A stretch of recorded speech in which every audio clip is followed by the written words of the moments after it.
சந்தோஷமான நல்ல அதிகாலை வேளைக்காக ஆண்டவருக்கு நன்றி சொல்லுகிறேன். சர்வ வல்லமையுள்ள தேவன் நம்மோடு இருந்து அற்புதமாக அதிசயமாக ஒவ்வொரு நாளும் நம்மை விசாரித்து வழிநடத்தி கொண்டே இருக்கிறார். அப்படியாக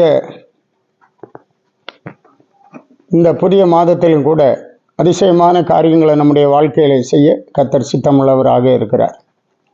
இந்த அருமையான நல்ல காலை வேளையிலே நாம் தியானிக்கும்படியாக தெரிந்து கொண்டதான வேத பகுதி யோபின் புத்தகம் 32வது அதிகாரம் 8வது வசனம். ஆனாலும் மனுஷரில் ஒரு ஆவி உண்டு, சர்வ வல்லவருடைய சுவாசமே அவர்களை உணர்வுள்ளவர்களாக்கும். மனுஷரில் ஒரு ஆவி உண்டு, சர்வ வல்லவருடைய சுவாசமே அவர்களை உணர்வுள்ளவர்கள் ஆக்கும் என்று சொல்லப்பட்டிருக்கிறது. மனுஷன் உணர்வுள்ளவனாய் இருக்க வேண்டும். கர்த்தருடைய வார்த்தைகளை கேட்கும்போது அந்த வார்த்தைகளுக்கு கீழ்ப்படியக்கூடிய ஒரு உணர்வு உள்ள இருதயம் மனுஷனுக்கு தேவை. சங்கீதத்தில் படிக்கும்போது கர்த்தரை தேடுகிற உணர்வுள்ளவன் உண்டோ என்று பார்க்க கர்த்தர் பரலோகத்திலிருந்து மனுபுத்திரரை கண்ணோக்கினார். யார் யாருக்கு கர்த்தரை தேடக்கூடிய உணர்வு இருக்கிறது, கர்த்தரை நோக்கி பார்க்கக்கூடிய உணர்வு இருக்கிறது, கர்த்தருடைய வழிகளில் நான் நடக்க வேண்டுமே என்கிறதான உணர்வு இருக்கிறது, இதை சர்வ வல்லமையுள்ள தேவன் பரலோகத்திலிருந்து நம்முடைய இருதயங்களை பார்த்து கொண்டே இருக்கிறார் என்று பார்க்கிறோம். ஆனாலும் மனுஷரில் ஒரு ஆவி உண்டு, சர்வ வல்லவருடைய சுவாசமே அவர்களை உணர்வுள்ளவர்களாக்கும்.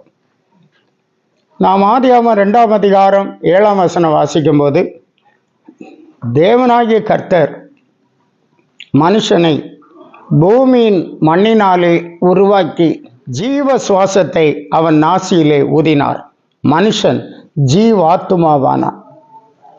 பூமியின் மண்ணினாலே கர்த்தர் மனுஷனை உருவாக்கி ஜீவ சுவாசத்தை அவன் நாசியிலே ஊதினார், மனுஷன் ஜீவ ஆத்துமா ஆனான் என்று பார்க்க. இன்றைக்கு ஆவி ஆத்துமா சரீரம் சேர்ந்ததுதான் மனுஷன் அல்லது நாம் என்று பார்க்கிறோம். இந்த தேவனாகிய கர்த்தருடைய ஜீவ சுவாசம் நம்முடைய நாசியிலே அவர் ஊதி இருக்கிறார். நாம் யாராக இருந்தாலும் சரி, எந்த தெய்வத்தை அனுசரிக்கிறவர்களாக இருந்தாலும் சரி, ஜீவனுள்ள தேவனை அறிந்தவர்களோ அறியாதவர்களாக இருந்தாலும் சரி, நம்மிலே இருப்பது சர்வ வல்லவருடைய சுவாசம் என்று பார்க்கிறோம். அது நம்மை உணர்வுள்ளவர்களாக்குகிறது, அவரை தேடக்கூடிய உணர்வை நமக்கு தருகிறது என்று பார்க்கிறோம். நீதிமொழிகள் 20ஆம் அதிகாரம் 27வது வசனத்தில் வாசிக்கிறோம், மனுஷருடைய ஆவி கர்த்தர் தந்த தீபமாய் இருக்கிறது, அது உள்ளத்தில் உள்ளவைகளை எல்லாம் ஆராய்ந்து பார்க்கும். மனுஷருடைய ஆவி கர்த்தர் தந்த தீபமாய் இருக்கிறது, அது உள்ளத்தில் உள்ளவைகளை எல்லாம் ஆராய்ந்து பார்க்கும் என்று பார்க்கிறோம். இந்த காலை வேளையில ஆண்டவரை தேடுகிற ஒரு உணர்வோடு நாம் ஆண்டவருடைய சமூகத்தில் வந்திருக்கிறோம்.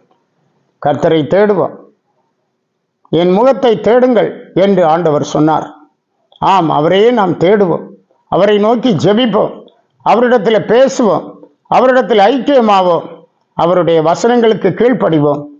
நிச்சயமாக கர்த்தர் நம்மோடு இருந்து பரிசுத்தமான வழியிலே நம்மை நடத்துவார், நம்மை ஆசீர்வதிப்பார். ஜெபிப்போம். நல்ல தேவனே, கிருபையுள்ள ஆண்டவரே, உம்மை துதிக்கிறோம். ஆசீர்வாதமான இந்த நல்ல காலை நேரத்துக்காக நன்றி சொல்லுகிறோம். உடைய இரக்கங்கள் மிகவும் பெரியவைகள், உடைய ஜனத்தை அதிசயமாய் நடத்துகிறீர். சர்வ வல்லவருடைய சுவாசம் எங்களை உணர்வுள்ளவர்கள் ஆக்குகிறது. பாவத்துக்கு விலகி பரிசுத்தத்தை பற்றி கொள்ள, தேவனுடைய வழிகளை தெரிந்து கொள்ள கூடிய ஒரு உணர்வை எங்களுக்கு தந்து நடத்துகிறீர். இந்த காலை வேளையிலே அவிதமான ஒரு உணர்வு எல்லோருக்கும் உண்டாகட்டும். ஆண்டவர் உடைய வழிகளில் நடக்கட்டும். உடைய பிள்ளைகளை ஆசீர்வதியும். இயேசு மூலம் கேட்கிறோம் பிதாவே, ஆமென். ஆமென். God bless you.